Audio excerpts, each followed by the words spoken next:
Hello everyone, this is Erik, the Asian movie enthusiast, and this is my review of Mad Catz, a Japanese action comedy from 2023. Now the following plot synopsis was taken from the Third Window Films website. Taka, a shiftless young man, sets off on a quest to find his missing brother Mune.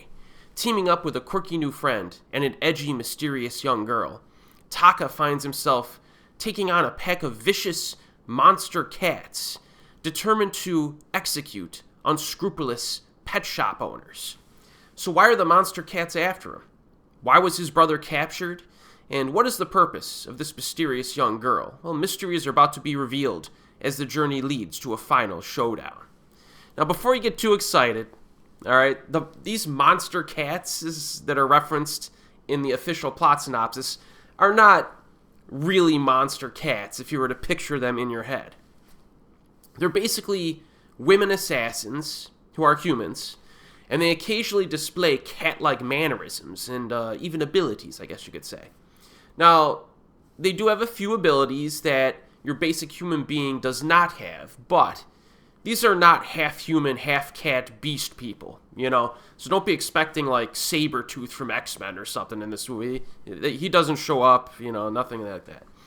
But the film begins with a man in a prison cell, and he has a gloomy cellmate, and a woman enters the room and has some weird makeup, perhaps wanting to look cat-like. And you're wondering at this point, like, wait, is this our main character? What's going on? And within the next few moments, you'll realize he is, in fact, not the main character.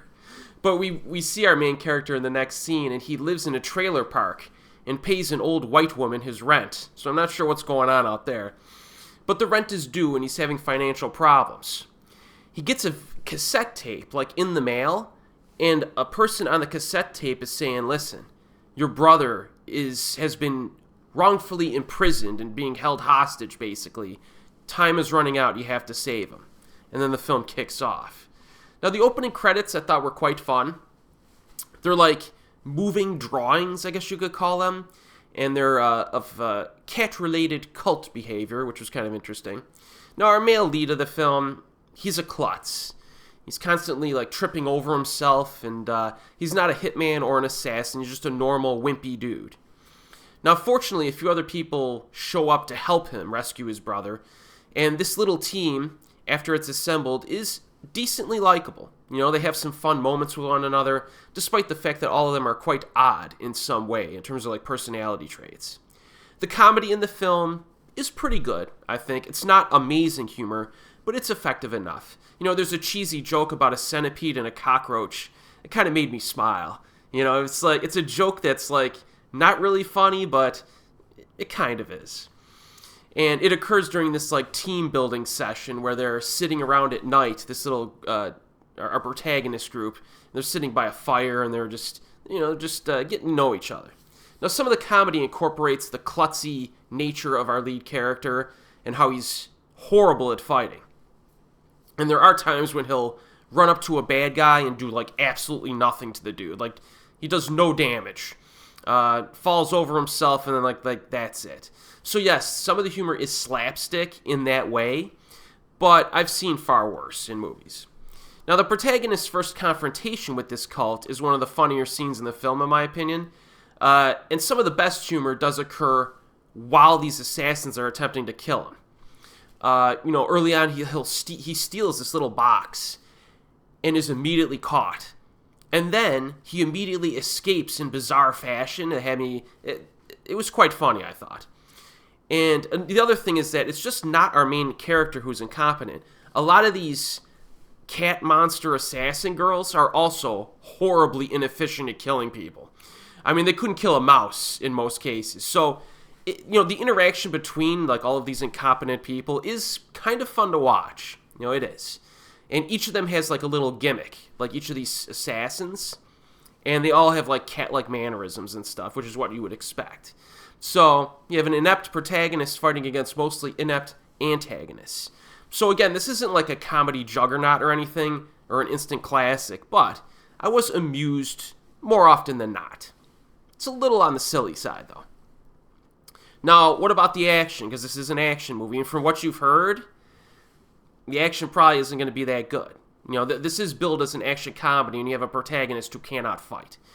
But luckily, this one of the side characters that joins his team is kind of like the badass of the group, so to speak. But for much of the runtime, the fights are pretty short. They're decent, nothing memorable. The lady protagonist carries the more intricately choreographed fighting moments. Sometimes the camera work's not great. Sometimes it's better. The finale is the best action scene of the whole film. Pretty good. There's a few little nifty exchanges of punches and kicks. The assassin girls up their game and actually, attempt to kill them. And but it's neither adrenaline pumping nor especially exciting. So if you go into Mad Catz expecting a badass action film with like a splash of great comedy, you're going to be disappointed. All right.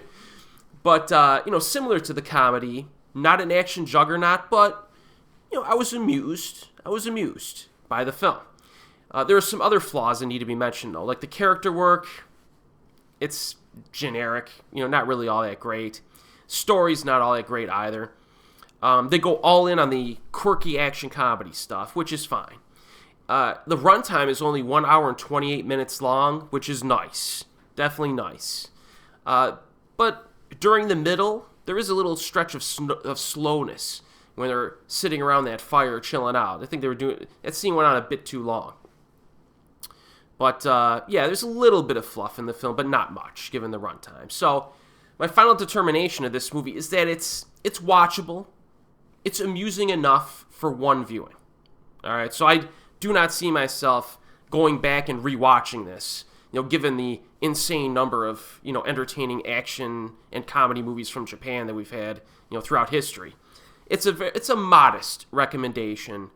It is available on Blu-ray, I think Region B Blu-ray from Third Window Films. But I would recommend that you stream it first. And it's streaming on YouTube and Amazon. So I would not recommend a blind buy on this. Stream the movie first if you feel like checking it out. And then if you really like it, buy the Blu-ray. If you like it more than I did. So yes, a cautious, modest recommendation for you. And as always, I'll see you next time.